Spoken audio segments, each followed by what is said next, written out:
Hello everyone, कैसे हैं आप सब। उम्मीद करती हूँ आप लोग अच्छे होंगे। जैसा कि आप लोग स्क्रीन पे देख पा रहे हैं, आज हम जान निसार अख्तर साहब की एक बहुत ही अच्छी गज़ल जिसका नाम है जब लगे ज़ख्म तो कातिल को दुआ दी जाए, है ना। इसका ये पहला मिसरा है। एक तरह से गज़ल का कोई टाइटल तो होता नहीं है, ठीक है। तो इस गज़ल को हम लोग पूरी डिटेल में पढ़ेंगे, एक्सप्लेनेशन के साथ, तशरीह के साथ। तो चलिए इसे पढ़ना शुरू करते हैं। शुरू करने से पहले आप लोगों से यही रिक्वेस्ट है कि प्लीज़ चैनल को सब्सक्राइब करें, वीडियो को लास्ट तक देखें, अगर पसंद आए तो लाइक करें, शेयर करें, है ना, ताकि आपके फ्रेंड्स भी इससे पढ़ाई कर सकें। तो चलिए शुरू करते हैं। जब लगे ज़ख्म तो कातिल को दुआ दी जाए, है यही रस्म तो ये रस्म उठा दी जाए। तो देखिए बेटा, जैसा कि आप लोग जान चुके हैं कि भाई गज़ल जो है उसका हर शेर अपने आप में मुकम्मल इकाई होता है, ठीक है।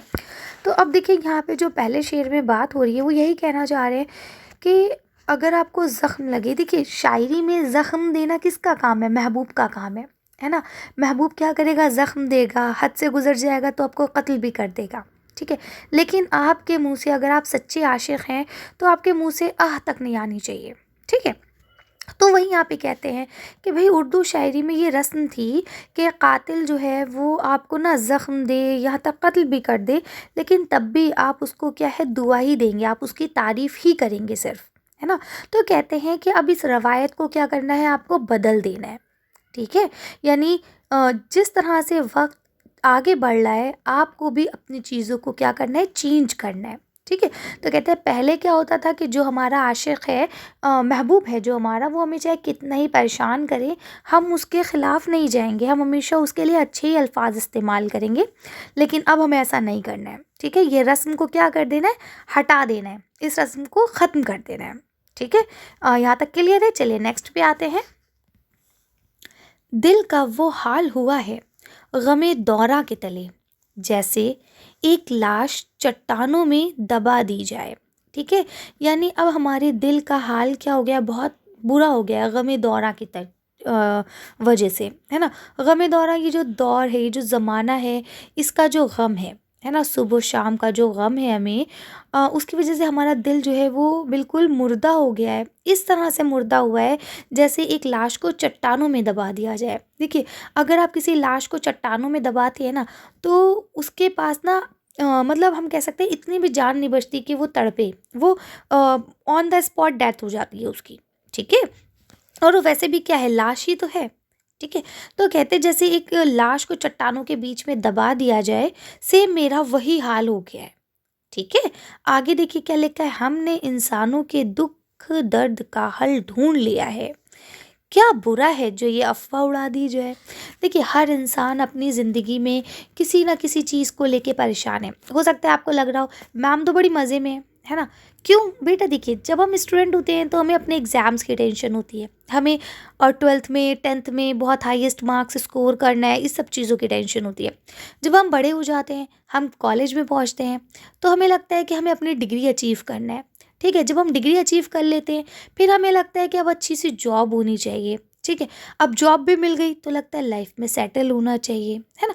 तो कहते हैं इंसान किसी हाल में खुश नहीं रहता, ये तो एक बिल्कुल रियल केस है, ठीक है। इसे तो आप चेंज कर ही नहीं सकते। लेकिन हर मोड़ पे कुछ ना कुछ दर्द, तकलीफ होती है इंसान को, ठीक है, जिससे वो बचना चाहता है, जिससे वो चाहता है कि भाई मुझे इससे छुटकारा मिल जाए, राइट। तो कहते हैं हमने इंसानों के दुख दर्द का हल ढूंढ लिया है। हल मतलब सॉल्यूशन, है ना। यानी इंसानों को जिस भी तरह की कोई भी तकलीफ होगी ना, तो मैंने उसका सॉल्यूशन ढूंढ लिया है, ठीक। आगे उस चीज़ को क्लियर करते हैं कि क्या बुरा है अगर ये अफवाह उड़ा दी जाए। अगर मैं सिंपल सा आपसे ये कहूँ कि बोर्ड में जो पेपर आने वाला है ना, वो मेरे पास है ना, तो आप एकदम से खुश हो जाओगे, यस मैम आपके पास है, लाइए मुझे दीजिए, मैं पढ़ लूँगी, मैं कर लूँगी, है ना। लेकिन फिर मैं कहूँ अरे मैं तो मजाक कर रही थी, ठीक है। तो इसका मतलब क्या है कि एक सेकंड के लिए तो आप एक्साइटेड हुए ना, आपको खुशी मिली कि अरे अब तो मेरा पेपर हो जाएगा, है ना। तो उसी तरह से कहते हैं कि इंसान जो दुख में है, दर्द में है, तकलीफ में है, अगर उसे मैं ये कह दूँ कि भाई मैंने तुम्हारे दुख दर्द का इलाज ढूंढ लिया है, वक्ती सही, कम से कम वो थोड़ी देर तो सुकून में आएगा, है ना। लेकिन क्या है, झूठ बोलना अच्छी बात नहीं होती है ना। तो कहता है ये बस एक अफ़वाह उड़ा दो। मतलब अफ़वाह क्या होती है? झूठी हवाई तो अफ़वाह होती है जो झूठी न्यूज़ हो, राइट। तो यहाँ पे सिंपल सी बात यही की गई है कि भाई इंसान परेशान है तो उसको हम क्यों ना थोड़ी देर के लिए ही तसल्ली दे दें, ठीक है। आगे देखिए क्या लिखा है। हमको गुजरी हुई सदियां तो ना पहचानेंगी, आने वाले किसी लम्हे को सदा दी जाए। तो देखिए यहाँ पे शायर क्या कह रहा है, यहाँ शायर कह रहा है जो हमसे पहले लोग हैं जो गुजर चुके हैं वो तो हमें नहीं जानेंगे, ठीक है, लेकिन आने वाले किसी लम्हे को सदा दी जाए, यानी आने वाले हम कुछ ऐसा कर जाए कि आने वाली जनरेशन हमको याद रखे, राइट। जैसे अब मैंने चैनल बनाया, ये हमारा चैनल ऑलमोस्ट 2020 में बना है, राइट। अब इससे पहले जो लोग मर गए हैं, है ना, मतलब 2019 तक जो लोग मर गए हैं, क्या उनको मेरे चैनल के बारे में पता होगा? नहीं, उन्हें तो पता भी नहीं होगा, उन्होंने सोचा भी नहीं होगा कि कोई इस तरह से एक लड़की होगी जो ये चैनल बनाएगी और बच्चे उससे पढ़ेंगे, राइट। तो कहते हैं जो सदियां गुजर गई हैं वो तो हमें नहीं पहचानेंगी क्योंकि हम उनसे बाद में आए हैं, लेकिन आने वाला जो हम कहते हैं जनरेशन है, आने वाली जो सदी है, उसको हम क्यों ना आवाज़ दें, यानी हम क्यों ना कुछ ऐसा करें जिससे आने वाले लोग हमें पहचानें, है ना। अब आपके बाद आप हैं, आपके बाद और बच्चे हैं, वो ये ज़रूर जानेंगे कि हाँ भाई अगर उर्दू पढ़ना है तो सनराइज स्टडी पे जाओ, वहाँ समझ में आता है ना। तो कहने का मतलब ये है कि जो हमसे गुजर गए लोग वो तो हमें नहीं जानेंगे, लेकिन क्यों ना हम ऐसा काम करें कि आने वाले लोग हमें पहचानें, ठीक है। इन्हीं गुल रंग दरीचों से शहर झांकेगी, क्यों ना खिलते हुए ज़ख्मों को दुआ दी जाए। देखिए अब यहाँ पे थोड़े से ना मीनिंगफुल वर्ड्स इस्तेमाल किए गए हैं जिनको आपको समझना बहुत ज़रूरी है, ठीक है। ये उन्हीं लिखा है लेकिन वज़न के लिहाज से इसको इस तरह से लिखा गया है, ठीक है। गुल रंग दरीचे, गुल रंग किसे कहते हैं? लाल रंग का, सुर्ख रंग का, ठीक है। दरीचे किसे कहते हैं? जो खिड़कियों के पट होते हैं, ठीक, लेकिन यहाँ पे उसको नहीं लिया गया है, यहाँ पे गुलरंग दरीचे कहा गया है ज़ख्मों को। ज़ख्म ऐसे फट जाता है, चाक हो जाता है, ऐसे ज़ख्म फटा हुआ होता है। अब अगर ये ज़ख्म फटा है तो इससे खून निकलेगा, खून कैसा होता है? रेड रेड होता है, तो इसे गुल रंग दरीचे कहा गया है, ठीक है।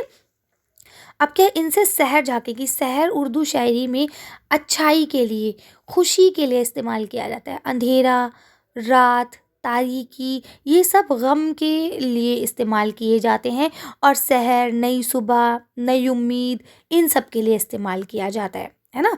कि आज अभी हम परेशान हैं, कल नई सुबह आएगी, नई सुबह मतलब अच्छी सुबह होगी जिसमें जो ये मेरी परेशानियां हैं वो ख़त्म हो जाएंगी, ठीक है। तो अभी पहले इनके मीनिंग समझिए, फिर आपको इस पूरे शेर का मतलब समझ में आएगा। फिर आगे कहते हैं क्यों ना इन खिलते हुए ज़ख्मों को क्या की जाए? दुआ दी जाए, है ना।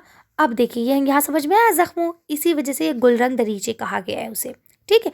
अब कहते हैं जो ये हमारा ज़ख्म है ये इस तरह से फटा है और इसमें से क्या हो रहा है कि सहर झांकेगी। सहर झांकेगी यानी अच्छे दिन भी आएंगे, जो परेशानियां हैं वो भर जाएंगी, है ना। इंसान जब परेशान होता है उसके बाद ही उसे राहत मिलती है।